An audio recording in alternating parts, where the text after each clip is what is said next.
Vous faites bien de nous choisir pour vous informer, mesdames et messieurs. Bonsoir et bienvenue à tous dans ce journal sur la télévision Tamashek, la culture au cœur de l'Afrique. Au sommaire de ce journal, Assali, du 6 au 10 janvier, va soutenir l'atelier d'évaluation annuelle multisectorielle des progrès du règlement sanitaire international sur l'outil ISPAR. À l'occasion de la 7e édition de la Journée nationale de mobilisation citoyenne CETAL Sunureu, une cérémonie de remise des prix aux lauréats a été organisée vendredi dernier à Thiès. C'était tout pour les sommaires. Bienvenue à tous.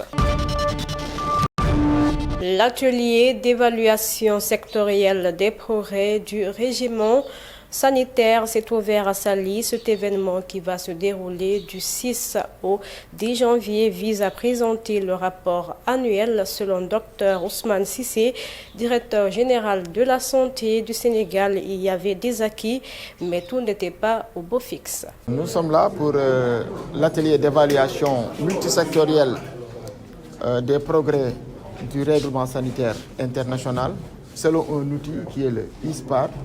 Le règlement sanitaire international qui est un instrument juridique et qui est adopté par plus de 194 pays. Certes, c'est un règlement juridique, mais qui impose un mode de fonctionnement avec l'obligation d'élaborer un rapport annuel qui sera présenté aujourd'hui, et l'outil qui va nous servir, ce sera le ISPAR. Donc nous sommes globalement ici pour cette activité. C'est pour voir l'état où se trouve notre pays, et en fonction des résultats qu'on aura, on saura s'il y a des progrès à faire ou bien s'il y a des résultats à consolider en fonction du niveau où nous serons. Il y avait des acquis, mais tout n'était pas au beau fixe.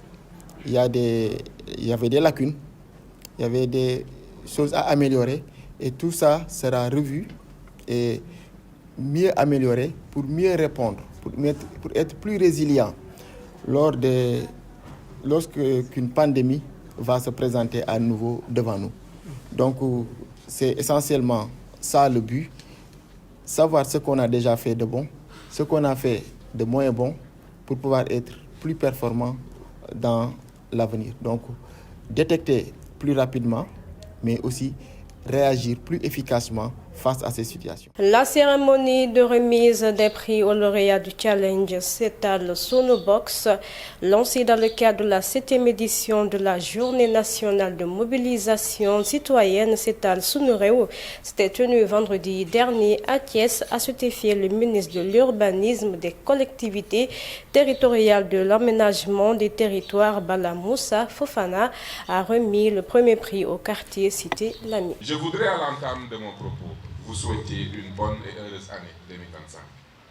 Aujourd'hui, je suis très heureux de présider cette cérémonie symbolique de remise de prix aux lauréats du Challenge CETAL Sunugor, lancée dans le cadre de la 7e édition de la Journée nationale de mobilisation citoyenne CETAL Sunureu. Instituée par son Excellence, M. Bassirou Diomaye Diakhar Faye, président de la République du Sénégal, cette journée vise, entre autres, à promouvoir un Sénégal propre, à travers une mobilisation de toutes les forces vives de la nation en faveur de la prise en charge du cadre de vie. Dans ce sillage, le ministère de l'Urbanisme, des collectivités territoriales et de l'aménagement du territoire, à travers la direction du cadre de vie, a lancé une compétition CETAL Sunugor pour distinguer les quartiers les plus propres et les meilleures initiatives en collaboration avec le patronat que je tiens particulièrement à féliciter. L'esprit de ce challenge, loin de donner des privilèges à une localité ou de faire une discrimination, est d'impulser une dynamique communautaire pour la propreté de nos espaces publics, pour une forte implication des acteurs locaux. Ainsi, mes services ont lancé un hashtag CETAL Sunugor, devenu viral sur les réseaux sociaux. De plus, la plateforme Jubanti et un numéro de téléphone ont permis d'enregistrer les centaines d'inscrits au challenge. De Dakar à Kédougou, de Saint-Louis à Sédhiou, En passant par les autres régions, nous avons enregistré des initiatives portées par des quartiers, des villages et des organisations communautaires de base. Je voudrais remercier ces vaillants porteurs d'initiatives, novatrices pour l'intérêt qu'ils portent à la propreté de nos villes, de nos quartiers, de nos villages et de nos espaces publics. En réalité, ils ont compris que la gestion de nos espaces communs demeure une priorité pour forger l'image de nos villes, conformément aux objectifs de l'agenda de transformation systémique. Pour l'étape de la délibération, j'ai mis en place un comité de suivi composé d'agents très engagés de l'administration. Réunis lors de sa séance du 30 décembre 2024 à Diamniadio, le comité a pu sélectionner par ordre les initiatives suivantes. Le premier prix, Cité d'Amis, commune de Thiès-Est. Le deuxième prix, quartier Djokoul-Douren, commune de Rufisque-Ouest. Troisième prix, village de Taïba-Niassène, commune de Nioro à Falla. Dans la sous-région en Guinée, parlons à présent de la manifestation qui s'est tenue hier dans le Grand Conakry. Un jeune du nom de Mamadou Bailo Sidibé, âgé de 20 ans et taulier de formation, a été tué par balle à la T8 dans la haute banlieue de Conakry. Par ailleurs, ce sont les agents de la CMS qui sont pointés du doigt pour cette tragédie, suivant le témoignage de son père.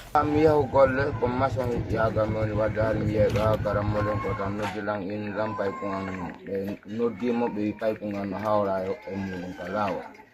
Donc mi randi mo compte ni anda ko T8 mas ko sonfonia. Mi ari noon mi renseigné ka kare fof ɗo mi noddi tawi ɗon e siraɓe mi landiɓe ɓe niwo way mi renseigné tawi mo adda kala hôpital ɗo. Mi ari ɗo mi tawi ɓe felli mo ka reedu. Donc mi landi toon ɓe niwo ko taxi moto wonno gurde ka kare fof ka. Donc o jillodira taxi moto e maçonnerie tigi golle makko ɗen ko toliri o no wadde kono si ɓe ala golle o jokka elan ko maçonnerie o ɗen o waɗa taxi moto yaade. Donc mi ari mi tawi ko fore mi tawi no waali. Ono pay ko inete ko duuɓi ko komo duuɓi noga ene hiita.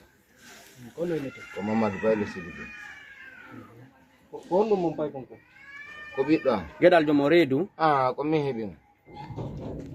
joni ko démarche on ɗum yondu goɗɗon han joni ni makko compte woni kadi fure on no hôpital ga. Donc ɓe inni woɓɓe holli chef de quartier kadi yiidi e commune on. Donc kamɓe hikkiɓe ɓen ka affaire laamu ton ɓe inni jonno ɓe renseigner programme o ɓe andina men ko honno programme fure woni.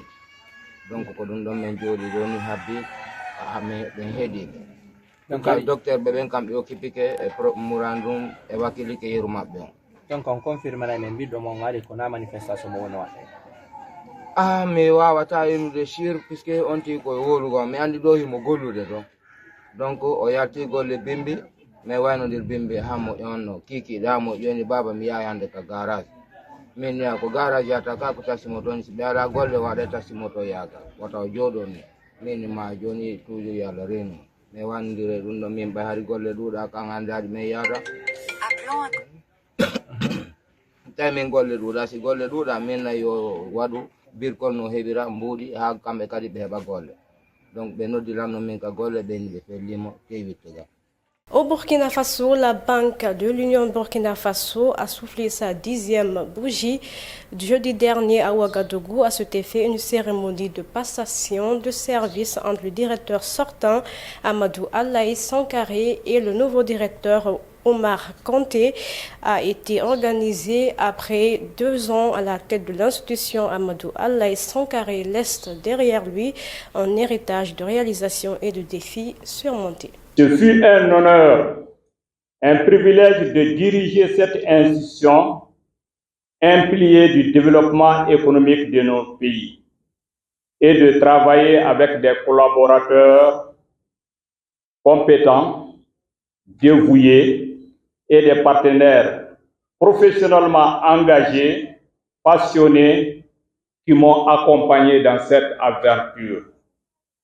Ensemble, nous avons relevé des défis, empreints des objectifs et surtout construire une banque solide et résiliente, capable de répondre aux aspirations de nos concitoyens et de nos partenaires.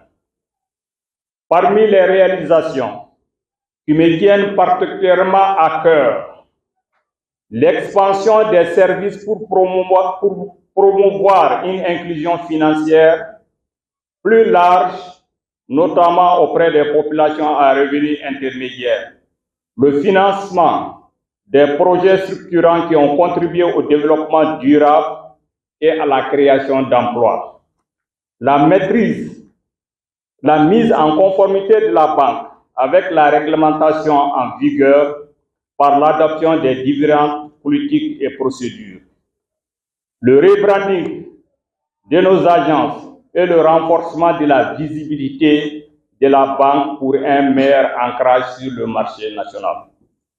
Une maîtrise des charges avec un coefficient d'exploitation conforme à la norme, garantissant ainsi une rentabilité en nette croissance. Au Tchad, le président tchadien Mahamadou Idriss Déby a effectué une visite de terrain aux différents chantiers. Après la visite, le président tchadien se dit être déçu du travail effectué. Selon lui, le compte rendu qu'on lui avait fait est différent de ce qui est fait sur les chantiers. Des secteurs vitaux. Au-delà de comptes rendus qui m'ont été faits, des orientations que j'ai données, il était important pour moi de venir constater moi-même les réalités sur le terrain. D'après le compte rendu que j'ai eu, j'étais vraiment optimiste. Mais là, avec ce que je vois, je suis vraiment déçu. Je suis déçu parce que le compte rendu qu'on m'a fait et ce qui est réel sur le terrain est complètement différent. Et je vais être honnête avec le peuple tchadien. Très honnête. Même là, ils disent qu'ils vont finir en mars pour éjecter les 32 MW de la centrale thermique. Mais je suis pessimiste. Je suis pessimiste. Donc c'est pour ça d'ailleurs que j'instruis le ministre de l'énergie et le DG de la SNU. Vous prenez vos responsabilités. Vous prenez vos responsabilités. Je ne veux plus de fausses informations. Je ne veux plus de faux rapports. Rester au bureau, faire des faux rapports, nous envoyer des faux rapports, faire des réunions avec des chiffres qui ne correspondent pas à la réalité, ce n'est pas normal, monsieur le ministre. Quand on a fait la dernière fois la réunion, il était question qu'en février, la centrale normalement doit injecter l'électricité de 32 MW à N'Djamena.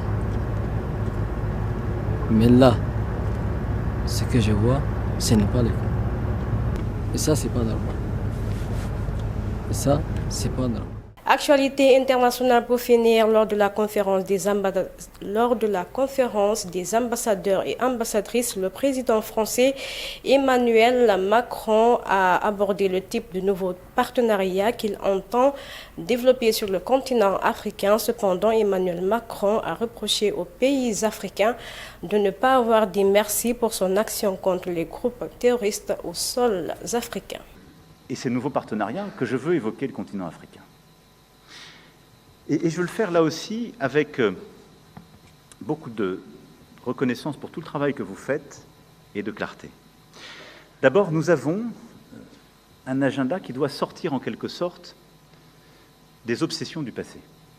J'ai fait le maximum des efforts et je continuerai de le faire pour regarder les questions historiques, culturelles et mémorielles. Je crois que nous l'avons fait avec beaucoup de sincérité ces dernières années, et du travail inédit qui a été fait sur l'Algérie, avec la commission Stora, en passant par le discours qui a été donné en moment par le ministre à Tiaroy pour le Sénégal, à la politique de restitution des œuvres d'art, conformément à l'agenda de Ouagadougou que j'avais évoqué. Nous avons, ces dernières années, profondément changé ce logiciel. C'est-à-dire que la France regarde son passé dans sa complétude, elle a nommé les choses et elle cherche à avoir une approche scientifique, historiographique, à la fois décomplexée et dépassionnée, et nous le ferons encore avec le Cameroun, avec le comité d'historiens que nous avons installé. Et j'assume totalement cette politique, elle est bonne. Et je le dis en tant que président de la République, né après la décolonisation, dans un continent qui a 75% à moins de 25 ans. Le dialogue avec l'Afrique ne peut pas être l'otage d'un panafricanisme de bonne aloi contemporain qui utilise en quelque sorte un discours post-colonial en ayant d'ailleurs des soutiens de revers qui sont les impérialistes d'aujourd'hui. Et donc cette espèce de combination de faux intellectuels manipulant les réseaux sociaux, utilisant le désarroi d'une jeunesse et les intérêts de la Russie ou d'autres en Afrique, soyons lucides, mais n'y cédons pas. Et donc dans ce contexte-là, non, la France n'est pas en recul en Afrique, elle est simplement lucide, elle se réorganise. Je dis ça parce que quand je lis une bonne partie de notre presse et beaucoup de commentaires, les gens, regardant avec les lunettes d'hier, disent c'est terrible, l'Afrique, on est en train de disparaître. Non, on a choisi de bouger en Afrique. On a choisi de bouger parce qu'il fallait bouger. On a regardé notre relation passée, mémorielle, culturelle, on la factualise, on l'assume, on se dit la vérité. Mais on ne cède rien à la désinformation et aux ingérences. 2, nous avions une relation sécuritaire. Elle était de deux natures, en vérité. Il y a une partie, c'était notre engagement contre le terrorisme, depuis 2013. On avait raison. Je crois qu'on a oublié de nous dire merci. C'est pas grave, ça viendra avec le temps. L'ingratitude, je suis bien placé pour le savoir. Ainsi prend fin ce journal. Merci à tous de l'avoir suivi sur la télévision Tamashek, la culture au cœur de l'Afrique. Je vous donne rendez-vous demain, Inch'Allah. Portez-vous bien. Au revoir.